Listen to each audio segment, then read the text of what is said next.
The summer of trades continues to happen, ladies and gentlemen. Kristaps Porzingis is heading to Atlanta.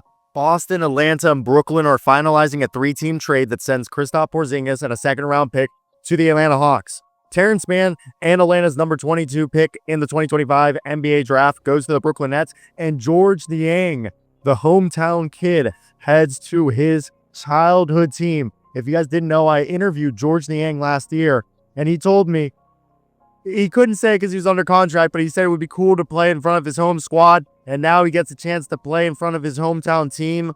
Yes, Kristaps Porzingis is heading to Atlanta, and I like this. Regardless if they extend him or not, they now have a 5-man rotation or 6-man rotation of Kristaps Porzingis, Jalen Johnson, Zachary Rissache, Dyson Daniels, Trae Young, Onyeka Okongwu.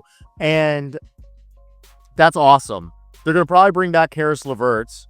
For Boston, they just got rid of salary and they got themselves a shooter. I think Boston did as best as they could, but Atlanta had been scouring the market to take themselves into a position to be able to be a team that contends, because that's what Quinn Snyder and Trae Young want, and now they can do that. By doing this deal, the Boston Celtics are now at a projected $180 million in tax penalties, as this gets them below the second apron, and that's all that they wanted. So with the rest of this, I think the biggest thing is that you're going to look at is Atlanta is a team that now has everything going their way. As we mentioned earlier, Terance Mann, Georges Niang out of the window. They still have Kobe Buffkin. They still have, as I mentioned earlier, Dyson Daniels, Onyeka Okongwu, Jalen Johnson, Zachary Rissache, and Trae Young. They have Vit Krejci. They have themselves Dom Barlow, Mo Gay, and this is wild because the deal of Terance Mann and Georges Niang gets you to about 23.7.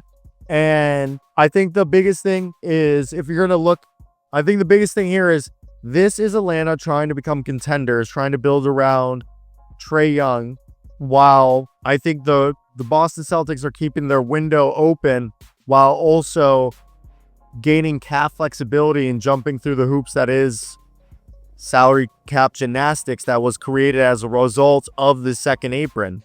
Now, what I find most interesting is, does this push them over the edge? I think if they're healthy, maybe. If they're not, it becomes a lot more questionable. But, man, this Atlanta Hawks team seems scarier and way more loaded. Also, Terance Mann. Did I say Trae Mann? I meant Terance Mann, ladies and gentlemen, not Terance. But, yeah, let me hear your thoughts down below in the comment section. What do you guys think of this? And if you guys did agree with me that this is a wild one, as they're trading, I think this is a great deal. If anybody won this deal, I think both teams won, but the team that won the most, it was the Atlanta Hawks, because they took that step to trying to be a competitive team. So that's my 2 cents. Let me hear y'all's. Bye.